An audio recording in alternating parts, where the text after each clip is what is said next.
বসুরহাট বাজার ঐতিহ্য ও ইতিহাসের এক শতবর্ষী সাক্ষী নোয়াখালীর কোম্পানীগঞ্জ উপজেলার প্রাণকেন্দ্রে অবস্থিত বসুরহাট পৌরসভা।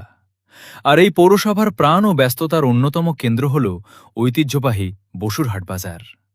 প্রায় ১০০ বছরের পুরনো এই বাজার শুধু কেনাবেচা স্থান নয়, এটি কোম্পানীগঞ্জের মানুষের জীবনযাত্রা, ব্যবসা বাণিজ্য, সামাজিক যোগাযোগ ও স্থানীয় সংস্কৃতির সঙ্গে ওতপ্রোতভাবে জড়িয়ে থাকা একটি ঐতিহাসিক স্থান। প্রজন্মের পর প্রজন্ম ধরে বসুরহাট বাজার স্থানীয় মানুষের নিত্য প্রয়োজনীয় পণ্য কেনাবেচার প্রধান কেন্দ্র হিসেবে গুরুত্বপূর্ণ ভূমিকা পালন করে আসছে। একসময় আশপাশের গ্রাম ও চরাঞ্চলের মানুষ নৌকা, গরুর গাড়ি কিংবা পায়ে হেঁটে বাজারে আসতেন।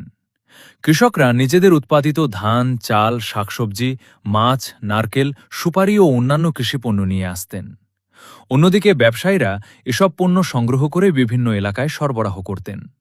এভাবেই ধীরে ধীরে বসুরহাট বাজার স্থানীয় অর্থনীতির একটি গুরুত্বপূর্ণ কেন্দ্র হিসেবে গড়ে ওঠে। বাজারটির সঙ্গে কোম্পানীগঞ্জের নদী ও খালভিত্তিক যোগাযোগ ব্যবস্থারও রয়েছে গভীর সম্পর্ক। একসময় নৌপথ ছিল এখানকার মানুষের যাতায়াত ও পণ্য পরিবহনের অন্যতম মাধ্যম। নদী ও খালপথে বিভিন্ন এলাকা থেকে পণ্য এসে বাজারে পৌঁছাত। ফলে বসুরহাট বাজার শুধু স্থানীয় ক্রেতা বিক্রেতাদের মিলনস্থল ছিল না, বরং বৃহত্তর এলাকার ব্যবসায়ীদের কাছেও এটি ছিল একটি পরিচিত বাণিজ্য কেন্দ্র।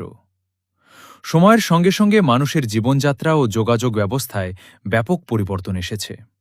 নৌপথের পাশাপাশি সড়ক যোগাযোগের প্রসার ঘটেছে, বেড়েছে জনসংখ্যা ও ব্যবসা বাণিজ্যের পরিধি। পুরনো দিনের সেই বাজার আজ আধুনিকতার ছোঁয়ায় অনেকটাই বদলে গেছে। নতুন নতুন দোকান, মার্কেট, ব্যবসা প্রতিষ্ঠান ও বিভিন্ন ধরনের সেবা প্রতিষ্ঠান গড়ে উঠেছে।